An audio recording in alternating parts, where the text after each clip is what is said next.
Hopefully अभी चल रहा होगा प्रॉपर और आप लोगों को साउंड भी क्लियर आ रही होगी, है ना। तो स्टार्ट करें बिल्कुल। Good evening everyone, this is Himanshi and welcome to let's learn. Discuss करेंगे आपका ये सीटेट पेपर 1 के लिए ईवीएस। और आज पिक्चर्स की आप लोगों ने डिमांड की थी तो बहुत सारी पिक्चर्स को यूज किया है और बीच बीच में क्वेश्चंस को भी डिस्कस करेंगे। जैसे कर्णम मालेश्वरी के बारे में पढ़ेंगे तो इनके बारे में मान लो क्वेश्चंस पूछे गए तो एक दो क्वेश्चंस को भी डिस्कस करेंगे। फिर मधुबनी पेंटिंग पर आएंगे, फिर समझेंगे मधुबनी पेंटिंग के बारे में, उससे रिलेटेड एक आध क्वेश्चन देखेंगे जैसे पेपर में पूछा जाता है। Then will move to other topics और ये छोटे छोटे टॉपिक्स रहेंगे जिनको हम डिस्कस करेंगे प्रॉपर पिक्चर्स के साथ, मैप का भी इस्तेमाल करेंगे। तो आज वाला जो सेशन रहेगा, ये जो ईवीएस के सेशन रहेंगे, ये छोटी छोटी डोज की तरह हैं जो आपको बिल्कुल दिमाग में बैठ जाएंगी सुन के देख के। बिल्कुल इस तरीके से डिस्कस भी किया जाएगा कि पिक्चर्स को कोरिलेट कराया जाए साइकोलॉजिकल वे में। तो आप लोगों की जो ये डिमांड है वो पूरी होगी। स्टार्ट करते हैं फिर आज का सेशन। और ऑडियो वीडियो सब कुछ क्लियर हो तो एक बार कॉमेंट करके बताओ, फिर आगे बढ़ेंगे हम लोग।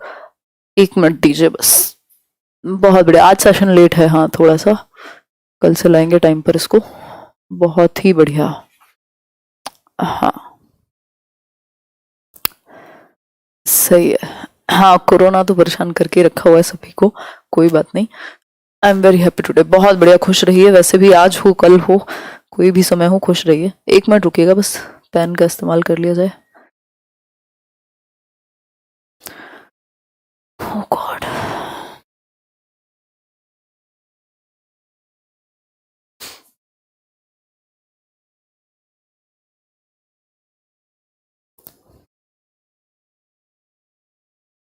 हाँ स्टार्ट करते हैं। ये आपकी श्रद्धा है, लाइक शेयर आप जितना चाहें कर सकते हैं, है ना। I will not mind. तो ये एक बात हुई। तबीयत थोड़ी सी ठीक है, बहुत अच्छी नहीं है, बट काम करने लायक है। ठीक, तो कर्णम मालेश्वरी के बारे में जानेंगे। कर्णम मालेश्वरी से क्वेश्चन पूछा गया है और कैसे पूछा गया है वो हम अभी डिस्कस करेंगे। ठीक, कर्णम मालेश्वरी, है ना, कर्णम मालेश्वरी, कर्णम भी लिख देते होंगे, हिंदी में नहीं पता। ठीक, तो कर्णम मालेश्वरी की अगर हम बात करें तो ये कहाँ से, आंध्र प्रदेश से हैं। इनके बारे में 7 लाइन है, बस ये आपको पता होनी चाहिए। तो ये आंध्र प्रदेश से हैं कर्णम मालेश्वरी। दूसरा क्या है, इनका काम क्या है, जॉब क्या है, वेट लिफ्टर हैं, यानी कि वो भार उत्तोलक जो बोलते हैं हम हिंदी में, वो हैं। ठीक, दूसरा कितने किलोग्राम तक का वेट भाई पुट ऑन कर लेती हैं, अगर मैं बात करूं, सॉरी पुट ऑन नहीं, कितना कितना लिफ्ट कितना कर लेती हैं। ठीक, तो 130 किलोग्राम तक ये लिफ्ट कर लेती हैं, मतलब 130 केजी तक उठा सकती हैं वेट। ठीक, जो इनकी कैटेगरी है वेट लिफ्टिंग में। इनके फादर क्या है, एक पुलिस कांस्टेबल हैं। इनकी जो बाकी 4 बहनें हैं वो भी वेट लिफ्टिंग को प्रैक्टिस करती हैं। इसके अलावा अगर मैं बात करूं तो 12 साल की उम्र से ये वेट लिफ्टिंग यानी कि जो इनका भार उत्तोलन है इसमें आ गई थी। भार उत्तोलन कह लीजिए या वेट लिफ्टिंग कर रही हैं कब से, 12 साल की उम्र से। 29 मेडल जो है इंटरनेशनल मेडल्स, इन्होंने 29 अंतरराष्ट्रीय पदक जीते हैं अगर मैं बात करूं वेट लिफ्टिंग की। ठीक, तो इनकी जो 4 सिस्टर्स हैं वो भी वेट लिफ्टिंग करती हैं, प्रैक्टिस करती हैं वेट लिफ्टिंग को। तो इनके बारे में ये कुछ 4 5 6 7 बातें हो गई। फिर से मैं रिवाइज करा देती हूँ कि कर्णम मालेश्वरी क्या है, एक भारोत्तोलक या वेट लिफ्टर हैं। 12 साल की उम्र से इन्होंने शुरू कर दिया था वेट लिफ्टिंग। इसके अलावा इनके फादर एक पुलिस कांस्टेबल हैं, आंध्र प्रदेश से हैं। आंध्र प्रदेश मैप में कहां आता है आपको अभी दिखाएंगे। इसके अलावा अगर मैं बात करूं तो 29 मेडल इन्होंने, 29 इंटरनेशनल मेडल्स जीते हैं वेट लिफ्टिंग में और 130 किलोग्राम तक की कैटेगरी में ये हैं। ठीक है बात, तो ये बात आपकी क्लियर हुई होगी। और इनकी जो 4 बहनें हैं यानी 4 सिस्टर्स जो हैं इनकी, वो भी प्रैक्टिस करती हैं वेट लिफ्टिंग। ठीक, बिल्कुल देख सकते हो आप इसको जहां पर भी ईवीएस की बात हो। तो ये बेसिक बात हुई। अब एक क्वेश्चन कर लेते हैं जहां आपको ये पहचानना है। क्वेश्चन है, consider the following statements about Karnam Malleswari. Karnam Malleswari के बारे में आपको देखना है कि कौन सा पॉइंट सही है। ठीक है, पहला है she is a weight lifter of international fame, मतलब भाई अंतरराष्ट्रीय लेवल की क्या है, वेट लिफ्टर हैं। बिल्कुल हमने अभी पढ़ा था, 29 मेडल भी हैं अंतरराष्ट्रीय लेवल के, तो ये बात तो ठीक है। फिर है शी इज फ्रॉम कर्नाटका। अरे सर ये तो गड़बड़ हो गई, हम अभी पढ़ रहे थे आंध्र प्रदेश से हैं। ठीक है, यानी ये कर्नाटका से नहीं है, आंध्र प्रदेश से हैं। She has many records to her credit, she could lift weights up to 130 kg, मतलब 130 केजी यानी 130 किलोग्राम तक वजन उठा सकती हैं। बात तो ठीक है, ये हमने अभी डिस्कस किया था, दिमाग में बैठ जाएगा, भूलने नहीं दूंगी ईवीएस। ठीक, फिर है she started lifting weights when she was 12 years old. 12 साल से शुरू कर दिया था, ये अभी हम पढ़ रहे थे। और 12 साल क्या है, किशोरावस्था की शुरुआत है। 12 से 18 हम समझते ही हैं, कहाँ, सीडीपी में।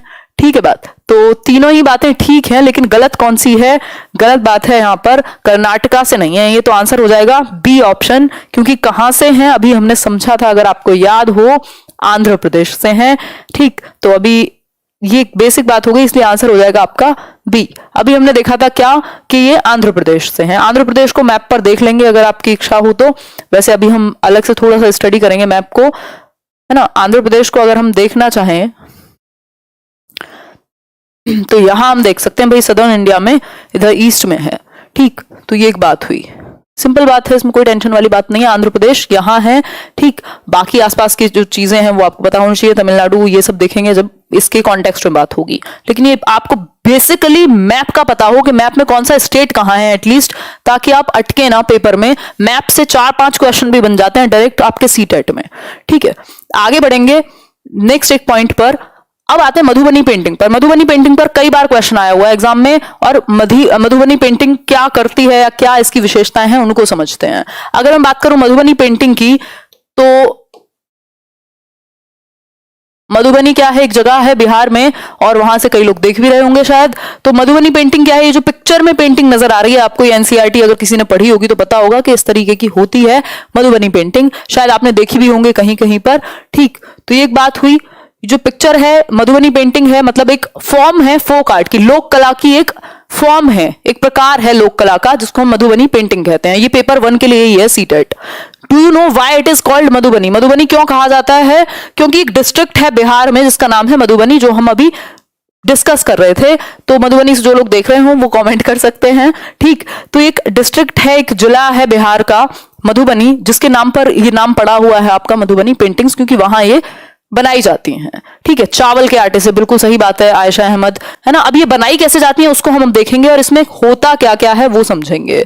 These paintings are made out of paste of powdered rice. चावल के आटे से यानी पाउडर से चावल के ये पेंटिंग्स बनाई जाती हैं। In which colour has been mixed, जिसमें हम कलर मिक्स्ड करते हैं, मतलब कि रंग को मिलाया जाता है चावल के आटे में। अब वो रंग कैसे कैसे तैयार किया जाएगा, तो जो अलग अलग रंग हैं, जैसे इंडिगो, नील, आप समझते होंगे गांधी जी के टाइम पे भी आपने कुछ कुछ सुना होगा, मतलब नील की खेती वगैरह, तो कलर देने के लिए नील का इस्तेमाल कर रहे हैं हम पाउडर्ड राइस में मिलाने के लिए। टर्मरिक यानी हल्दी का भाई हम कलर रंग के लिए इस्तेमाल कर रहे हैं, नेचुरल कलर्स का हम यूज कर रहे हैं यहाँ। इसके अलावा अगर कलर्स की हम बात करें, बाकी जो फ्लावर्स और ट्रीज हैं, जो फूल और ट्रीज मतलब पेड़ हैं, उनके कलर्स का, नेचुरल कलर्स का हम इसमें इस्तेमाल करते हैं। ठीक है, ठीक है बात। तो ये बेसिकली पाउडर्ड राइस यानी आटे से, किसके? चावल के, उसमें नेचुरल कलर मिलाए जाएंगे, चाहे वो फूलों से लिए गए हों, चाहे वो ट्रीज से लिए गए हों, चाहे वो बाकी तरीकों से लिए गए हों। जैसे नील जो इंडिगो है उसको मिक्स किया जाएगा नीले कलर के लिए, हल्दी को मिक्स किया जाएगा पीले कलर के लिए, बाकी बहुत सारे फूलों के अलग अलग रंग होते हैं उनको मिक्स किया जाएगा। ठीक है बात, आगे बढ़ेंगे। The paintings show human beings, बहुत इंपॉर्टेंट है कि पेंटिंग्स में होता क्या है। हमने अभी एक छोटी सी क्लिप देखी थी, अभी आगे और देखेंगे पेंटिंग्स में दिखाया क्या जाता है। बेसिकली ये किस प्रकार की पेंटिंग है, अलग कैसे है बाकियों से। बफरिंग क्यों है इतनी? बाकी की पेंटिंग्स से अलग कैसे हैं, क्या विशेषता है इस पेंटिंग की, दिखने में कैसे अलग होगी, इसमें किस चीज को हम दिखाते हैं।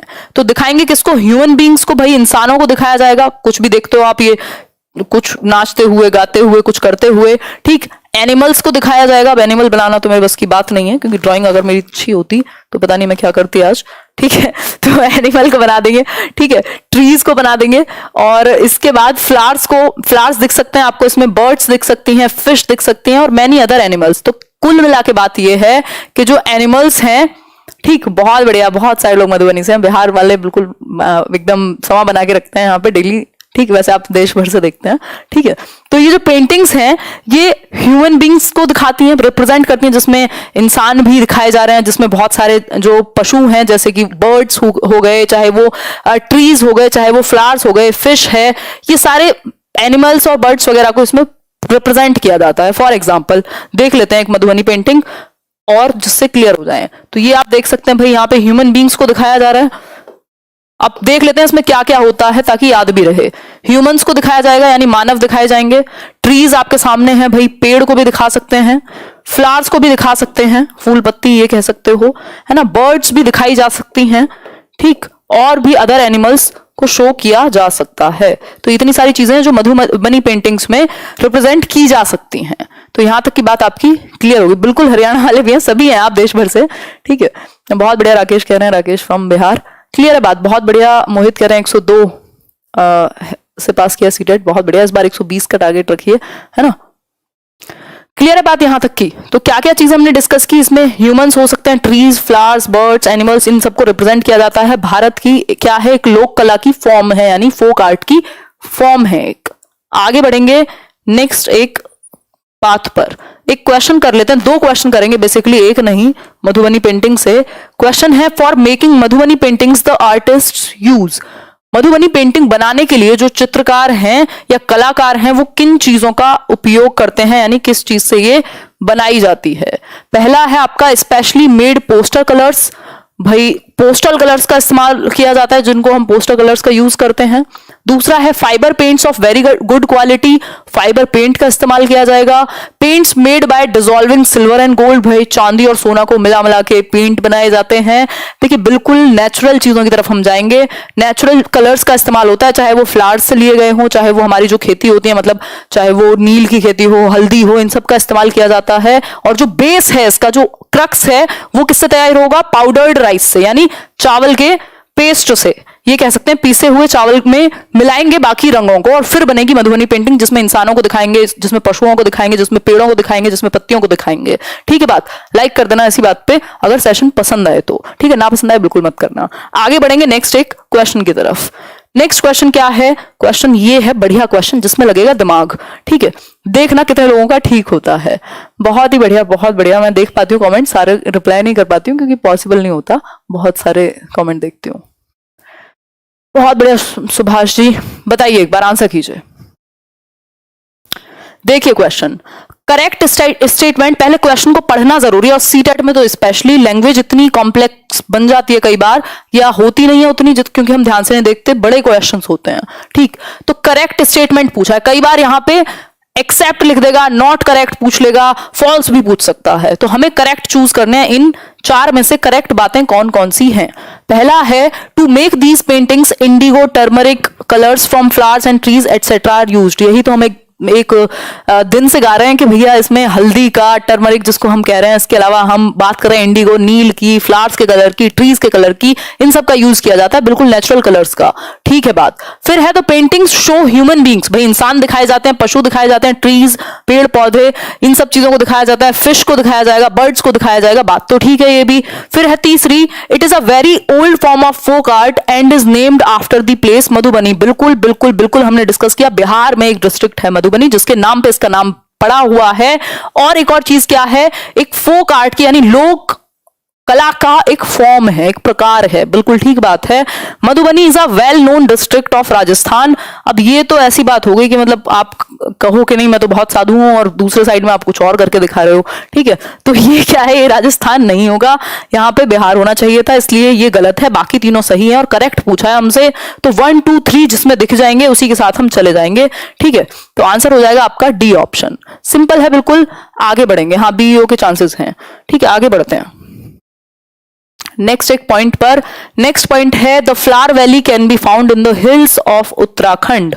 उत्तराखंड जिसको कई लोग यूके कह देते हैं, है ना, तो उत्तराखंड क्या है बेसिकली, उत्तराखंड में कैसी फ्लावर वैली पाई जाएगी, मतलब फूलों का जो भी, वैली को जो भी कहते हो हिंदी में, ठीक है, फ्लावर वैली पाई जाएगी कहाँ, उत्तराखंड में।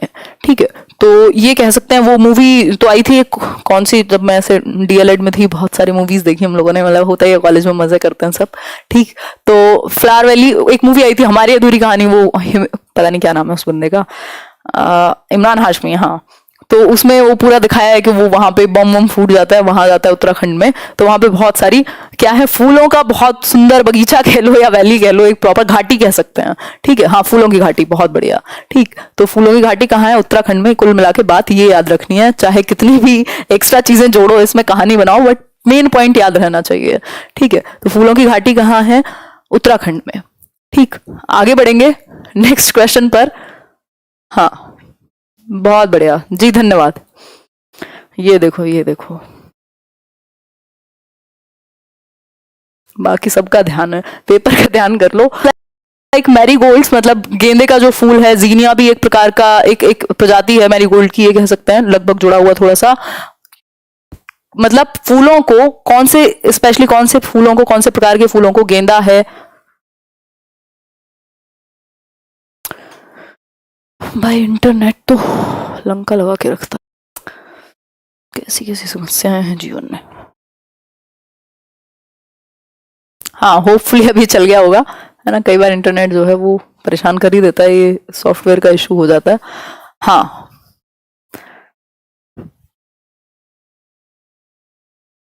अभी क्लियर है, बहुत बढ़िया। चलिए, इससे बढ़िया और कुछ नहीं हो सकता आज के लिए। तो गेंदा जैसे फूलों को, जीनिया या और इस प्रकार के जो फूल हैं उनको, जो क्लोथ्स हैं आपके, जिनको डाई करा लेते हैं, कई बार दूसरे रंग का बनवा लेते हैं, है ना। जैसे सफेद पैंट ली थी, काली करा ली, तो उन सब में इस्तेमाल किया जाता है ये जो रंग है फूलों का, जिसको डाई करने के लिए। जैसे मेरीगोल्ड हो गया, जीनिया हो गया, या बाकी इस तरह के फ्लावर्स जो है उनको इस्तेमाल किया जाता है डाई कराने में कपड़ों को। ठीक है, तो ये एक बेसिक बात हुई, होपफुली इतनी क्लियर हुई होगी। बिल्कुल रहीम नमस्कार है आपको। The Kannauj district in Uttar Pradesh is famous for इत्र मेकिंग। इसमें बड़ा इंटरेस्ट होगा कई लोगों को, है ना। इत्र या परफ्यूम कह सकते हो आप, ठीक है। ऐसे पुरानी मूवीज में या ऐसे बहुत ज्यादा वो देखा होगा कहीं ऐड, ऐसे लगा लगा के सूंघते हैं लोग, ठीक है। तो ये इत्र है, तो इत्र का इस्तेमाल किया जाता है, या कह सकते हैं जो इत्र के लिए फेमस प्लेस है वो है कन्नौज डिस्ट्रिक्ट। कन्नौज शायद आपने सुना भी होगा, कहाँ है, यूपी में है, यानी कि उत्तर प्रदेश में है। ठीक है, उत्तर प्रदेश यूपी। ठीक, किसके लिए फेमस है? परफ्यूम के लिए फेमस है, केवड़ा के लिए फेमस है, और ऐसी ही एक दो चीजों के लिए फेमस है। ठीक है बात, तो यहां तक की बात आपकी क्लियर हुई होगी। ये अटक के क्यों चल रहा है इतना? हाँ, यहां तक की बात क्लियर हुई होगी। गुलाब जल के लिए फेमस है, बहुत बढ़िया। जिन्होंने भी कहा अपने लिए ताली बजा लीजिएगा, है ना। गुलाब जल हुआ, इसके अलावा इत्र हुआ, या इसके अलावा केवड़ा हुआ, इन सब चीजों के लिए फेमस है। क्या शांता कह रहे मेरे पापा बहुत परफ्यूम लगाते हैं। कोई बात नहीं, ठीक है, कोई दिक्कत नहीं है ना। तो ये एक बेसिक बात हुई। कन्नौज डिस्ट्रिक्ट ये आपके डीओ के लिए फेमस है, इन शॉर्ट याद रख लेना। डीओ के लिए नहीं है, इत्र के लिए है, परफ्यूम के लिए है। ठीक, और पता नहीं कितने ऐड आते हैं सुबह शाम तक टीवी में, और हर कोई हमें ये रियलाइज कराने में लगा हुआ है कि जैसे तुम नेचुरल हो वो ठीक नहीं है, कुछ लगाओ एक्स्ट्रा तब जाके ठीक बनोगे। ठीक, तो ये एक बात है। आगे बढ़ते हैं नेक्स्ट एक क्वेश्चन की तरफ। तीन चीजें याद रखेंगे हम बेसिकली। इत्र यानी कि परफ्यूम के लिए फेमस है, कन्नौज डिस्ट्रिक्ट यूपी की गुलाब जल के लिए फेमस है। इसमें तो इंटरेस्ट होगा बहुत सारे लोगों को। इसके अलावा अगर मैं बात करूं, तीसरी चीज केवड़ा, वो शायद खीर वीर में डालते हैं, देखा होगा कभी। इन सब चीजों के लिए फेमस है। ठीक है बात। हेलो आरू बेस्ट। आगे बढ़ते हैं नेक्स्ट एक पॉइंट की तरफ। नेक्स्ट क्या है? State on map. Kerala and Maharashtra को मैप पे भारत के मानचित्र पर दर्शाना है। और बेलवेनिका विलेज, याद रखिएगा नाम। बेलवेनिका विलेज जो है वो कहाँ है? कर्नाटका में है, कर्नाटक में है। और कर्नाटक कहाँ है? यही साउदर्न जो दक्षिणी भारत है यहाँ, तो ये है कर्नाटका आपका, कर्नाटक जिसको हम बोल रहे हैं।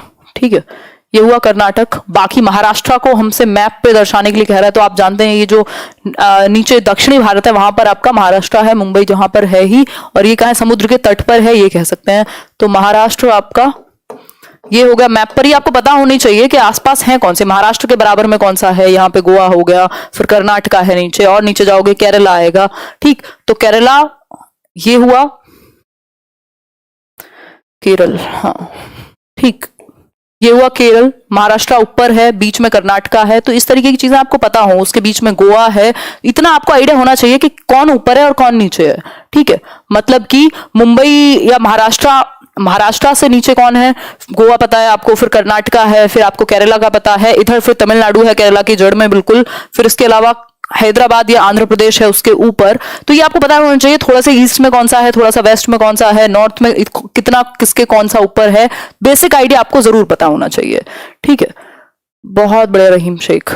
आगे बढ़ जाएंगे नेक्स्ट पॉइंट की तरफ। बाकी बार बार मैं इंडिया का मैप आप लोगों के बीच में लाती रहूंगी ताकि आपको कौन सा स्टेट, एक प्रिंट आउट लेके रूम में लगा लो, अपने आप ही रोज देखोगे दिमाग में बैठ जाएगा। ठीक है, कोमल कह रहे नहीं नहीं ऐसा नहीं है, ठीक है, थोड़ा प्रेजेंटेबल लगते हैं, रोज नहाने वाले लोग वीडियो लगा सकते हैं, परफ्यूम लगा सकते हैं, कोई दिक्कत नहीं है ना। तो तो हाँ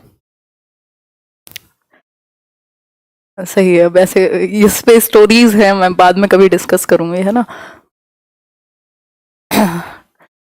नेक्स्ट है गीजूभाई बड़ेका, लिव्ड इन गुजरात। गीजूभाई बड़ेका आपको पता होने चाहिए, एज अ टीचर जरूर पता होने चाहिए। स्टोरीज बहुत ज्यादा सुनाते थे बच्चों को और बच्चों को पसंद भी बहुत ज्यादा थे, ठीक है।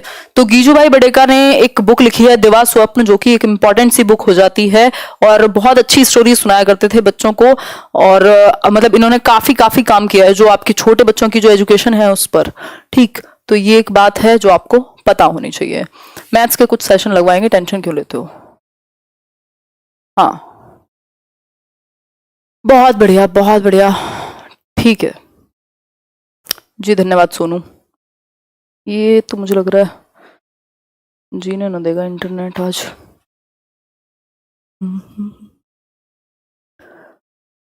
देखो एक बार चल रहा होगा तो, दुखी करके रखा हुआ है इस इंटरनेट ने, पता नहीं क्या चाहता है भाई। बिल भी टाइम पे भरते हैं फिर भी ये हालत है ना। गीजू भाई बैठेगा बिल्कुल, हाँ सीडेट में आया हुआ क्वेश्चन है, ठीक है बात। नहीं संस्कृत मुझे उतनी नहीं आती कि मैं पढ़ा पाऊं। आगे बढ़ेंगे, नेक्स्ट पॉइंट पर बढ़ेंगे। नेक्स्ट पॉइंट बहुत इंपॉर्टेंट है, अब थोड़ा सीरियस हो जाओ, मजाक की बात एक तरफ है, बहुत सारा डेटा है याद रखने को, तो समझो इसको। इंडियन रॉबिन क्या है, एक पक्षी है, इंडियन रॉबिन, ठीक। इंडियन रॉबिन एक पक्षी है जो अपने अंडे कहां देगा, किसके बीच में, स्टोन्स यानी पत्थर, रोड साइड जो है, मतलब रोड के किनारे पे, ये रहा रोड और ये रहा किनारा, यहां कुछ पत्थर होंगे, वहां इंडियन रॉबिन अपने एग्स ले करेगा। ये आप जान सकते हैं, इंडियन रॉबिन एक पक्षी है, ये आप देख पा रहे होंगे भाई। इंडियन रॉबिन, अब इसकी स्टोरी बनाओ दिमाग में, देखो कैसे बनाते हैं स्टोरी, ठीक है। इंडियन रॉबिन है ये, मिस्टर रॉबिन हो गए, ठीक है। अब मिस्टर रॉबिन एग्स ले करते हैं कहां, ठीक है, ये एग्स हो गए मिस्टर रॉबिन के, और ये कहां पे एग्स ले करते हैं, तो रोड के साइड में, ठीक।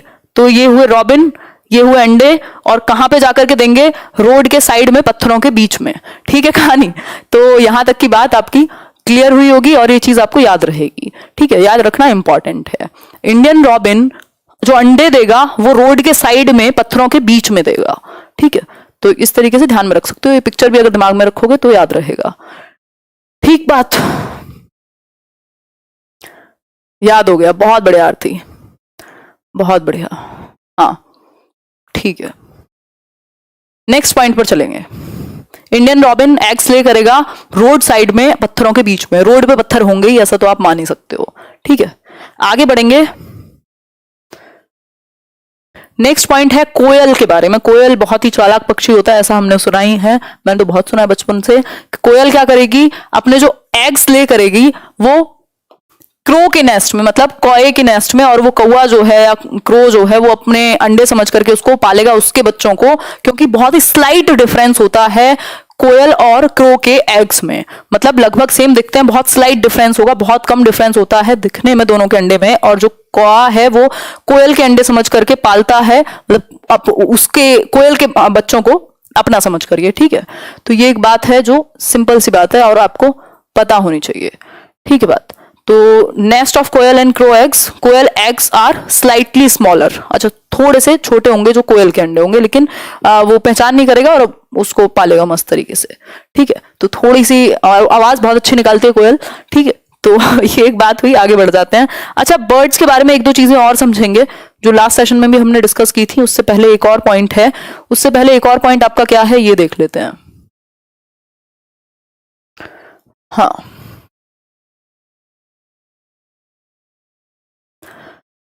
Birds use the nest only to lay their eggs. अब जो ये बर्ड्स है ना, जो ये पक्षी हैं, ये अपने घोंसले का यानी अपने नेस्ट का इस्तेमाल किस चीज के लिए करते हैं, सिर्फ अंडे देने के लिए। एग्स को ले किया, हैच किया, उसके बाद क्या करेंगे, जैसे ही चिक्स उनके ग्रो होने लगते हैं वो अपने अंडों को, सॉरी अपने नेस्ट को, अपने घोंसले को छोड़ के निकल लेते हैं कहीं और। तो जो पक्षी हैं वो अपने नेस्ट का, अपने इसका घोंसले का इस्तेमाल किस चीज के लिए करेंगे, अंडे देने के लिए, और अपने जैसे ही उनके जो चिक्स हैं, जो बच्चे हैं उनके, वो ग्रो होने लगेंगे, चूजे कह लो, चूजे नहीं कहेंगे यार, हाँ मतलब जो उनके बच्चे हैं वो ग्रो होने लगेंगे, मैं फ्लो में बह जाती हूँ, कुछ भी कहती हूँ कई बार, ठीक है, तो वो जैसे ही ग्रो होने लगेंगे वो नेस्ट छोड़ देंगे अपना, जो बर्ड्स होते हैं। तो सिंपल बात है, ज्यादातर बर्ड्स अपने नेस्ट का, अपने घोंसले का इस्तेमाल अंडे देने के लिए करते हैं, और फिर जैसे ही वो ग्रो होने लगेंगे उनको छोड़ करके वो निकल जाएंगे, ठीक है। तो ये एक बेसिक बात हुई। अब थोड़ी सी बात ध्यान में रखने वाली है, लास्ट क्लास में मैंने फ्लो में उल्टा बोल दिया था। जो बर्ड्स हैं इनकी जो आईज है, इनके कान नहीं दिखते, बस एक होल की तरह होते हैं, स्मॉल होल्स होते हैं, है ना, छिद्र होते हैं छोटे से, जो दिखते नहीं है बट होते हैं, उनके फीदर्स से ढके हुए। लेकिन जो इनकी आंखें हैं वो इनके हेड के दोनों तरफ होती हैं, यानी कि सर के दोनों तरफ होती है, इसलिए दोनों साइड का देख सकते हैं एक समय पे, ठीक है। मैंने इसका उल्टा बोल दिया था, दोनों साइड का देख सकते हैं एक समय पे। और जब ये एक ऑब्जेक्ट पर फोकस करते हैं तो क्या होगा कि उसका डिस्टेंस तक माप सकते हैं कि भाई कितनी दूर है ये चीज, जब दोनों आंखें इनकी एक ऑब्जेक्ट पर फोकस करती हैं। तो एक और बहुत इंपॉर्टेंट चीज है इनकी आंखों के बारे में, कि इनकी जो आंखें हैं, इनकी जो प्यूपिल्स हैं, प्यूपिल्स हम बोलते हैं ना उसको, पुतली को, बर्ड्स की पुतली घूमती नहीं है, प्यूपिल्स नहीं घूमती इनकी, रोटेट नहीं कर सकती, इसलिए उनको पूरी गर्दन ऐसे घुमानी पड़ती है किसी एक ऑब्जेक्ट पर फोकस करने के लिए, ठीक है। तो इनकी प्यूपिल्स घूमती नहीं है, इसलिए बहुत जल्दी जल्दी गर्दन घुमाते हैं कई जो बर्ड्स हैं, उसका रीजन ये है, ठीक है। तो ये बात हम ध्यान में रखेंगे, बिल्कुल। हाँ, दोनों साइड देख सकते हैं, दोनों साइड देख सकते हैं, और जब ये सीधे देखते हैं तो एक ऑब्जेक्ट पर भी फोकस कर सकते हैं दोनों आंखों को, ठीक। आगे बढ़ेंगे नेक्स्ट पॉइंट की तरफ। नलमदा जो भी कहेंगे आप इसको हिंदी में, नलमदा कहाँ है? आंध्र प्रदेश में।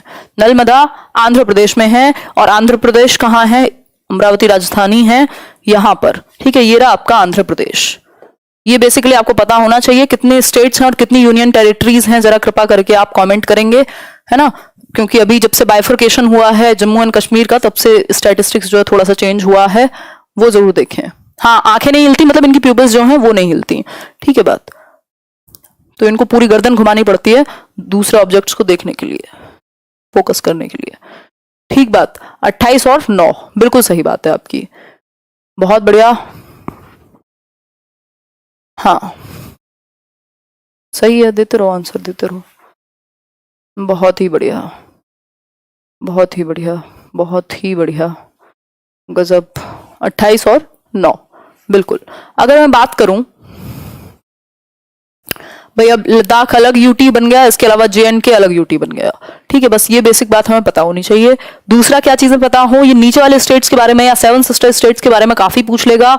तो ये त्रिपुरा यहाँ है, मिजोरम और ये वेस्ट बंगाल के बीच में, ये आपको पता हो। इधर राजस्थान है, JNK है, फिर पंजाब है बीच में, फिर राजस्थान है, फिर गुजरात है, फिर उसके बाद महाराष्ट्र आएगा, फिर गोवा आएगा, कर्नाटक आएगा, केरला आएगा, इधर तमिलनाडु है ना। ये बेसिकली आपको आइडिया हो कि कौन सी चीज है कहाँ। उत्तर प्रदेश है इधर, फिर दिल्ली आएगा ऊपर, ठीक। अब यहाँ पे पूछा हुआ है JNK से जरा सा नीचे आते ही हिमाचल प्रदेश है, फिर उत्तराखंड है, ठीक, इधर नेपाल हो गया। तो ये बेसिक आइडिया आपको लगना चाहिए, बार बार देखते रहो, मैप को निकाल लो अपने पास। ये पता नहीं आपको ध्यान से दिख पा रहा होगा या नहीं, प्रिंट आउट ले लो, ये PDF मैं शेयर कर दूंगी टेलीग्राम पर, और प्रिंट आउट लेके इसका मैप का, और उसको देखो 2-4 बार, रोज सुबह शाम देखो, ये 3-4 नंबर बढ़वा देगा। आज भी काम आ रहा है और आगे भी काम आएगा, किसी भी GK विके में भी, ठीक है। और मैप में इंटरेस्ट आता है, अगर इंसान बैठ के देखे ना थोड़ा सा, तो मजा भी आता है मैप में, ठीक है। तो ये बेसिक आइडिया आपको होना चाहिए, ठीक। ये इधर अरेबियन सी हो गया, फिर इधर बे ऑफ बंगाल है, ठीक। तो ये बेसिक चीजें पता होनी चाहिए, और इनकी कैपिटल्स भी दी हुई हैं साथ में, तो हर एक स्टेट की कैपिटल भी आपको पता हो, ठीक है। बहुत बढ़िया। 2000 लोगों को लाइक भी करना चाहिए, अगर देखने आते हैं आप लोग। एफर्ट को क्या कर रहे हैं, सराहना चाहिए किसी की भी मेहनत को, ठीक है। तो यहां तक की बात हुई। वीडियो पसंद आई, लाइक शेयर और सब्सक्राइब आप कर सकते हैं। हम लोग जल्दी ही 9 लाख होने वाले हैं और फिर 1 मिलियन की तरफ बढ़ेंगे, तो आप अपनी श्रद्धा से बिल्कुल लाइक शेयर सब्सक्राइब कर सकते हैं। उससे क्या होगा, उससे हम शब्द नहीं है, बट हाँ सच में थैंक यू करने का मन करता है कई बार आप लोगों को, और आपका भी करता होगा, क्योंकि एफर्ट्स मैं भी करती हूँ। तो इसी तरीके से चलती रहेंगी चीज़ें, कुछ बेहतर करते रहेंगे। बहुत ज़्यादा मतलब पॉलिटिकल होने की ज़रूरत नहीं पड़ती मुझे, मतलब कई बार मुझे बहुत अच्छा फील होता है जब मैं डिस्कस करती हूँ कहीं, कुछ चीज़ें होती हैं कि मतलब मैं देखती हूँ यार लोग तो कितने पॉलिटिकल होकर के मतलब एजुकेशन को पॉलिटिक्स बनाया हुआ है, और देन आई फील कि मैं कितने पीस ऑफ माइंड के साथ रहती हूँ। मतलब इंसान सिंपल रहे, सच्चा रहे, बिल्कुल स्ट्रेट फॉरवर्ड रहे, तो उसको बहुत ज़्यादा फालतू के चक्करों में पड़ने की ज़रूरत नहीं पड़ती, अदरवाइज तो लोग हमें भी मिले हैं और बहुत तरह के मिले हैं और बहुत तरह की कोशिशें भी की हैं, डायरेक्ट और इनडायरेक्ट, बट कुछ हो नहीं पाया। और ये थोड़ा सा नेचर भी है कि साफ रहो और खुश रहो। खैर, तो वो सब डिफरेंट चीज़ें कभी बात करेंगे। अभी बहुत ज़िंदगी पड़ी है शेयर करने के लिए आप लोगों को, लर्निंग्स हैं कुछ जो शायद सभी के काम आ सकती हैं, है ना। तो तो ये इंस्टाग्राम, फेसबुक और टेलीग्राम हुआ। और कोई और बात हो तो बताओ। हाँ बिल्कुल, मीटअप रखेंगे जल्दी 1 मिलियन पे, और फिर अलग अलग जगह भी रखेंगे। पहले तो जुलाई में करेंगे दिल्ली मीटअप। ठीक, बिल्कुल बिल्कुल Sonal, your book is amazing. Himanshu, धन्यवाद अनूप, अच्छा लगता है, बहुत ही बढ़िया। ठीक है। हम्म। हम्म। हाँ, क्या हुआ क्या हुआ क्या हुआ, 1 मिनट रुको, कमेंट्स देखने दो। पंकज ठाकुर, जितने उस टाइम पे फ्री होंगे उतने ही देख पाएंगे ना एक्टिवली, फिर बाद में देखते हैं। ठीक। अब हाँ, कल किसका सेशन होगा, कल देखेंगे, कल का तो कल ही बता पाएंगे। हाँ, चलिए ध्यान रखिए, कल मिलते हैं। Take care. 9 बजे मिलेंगे कल, 9 o'clock शाम को।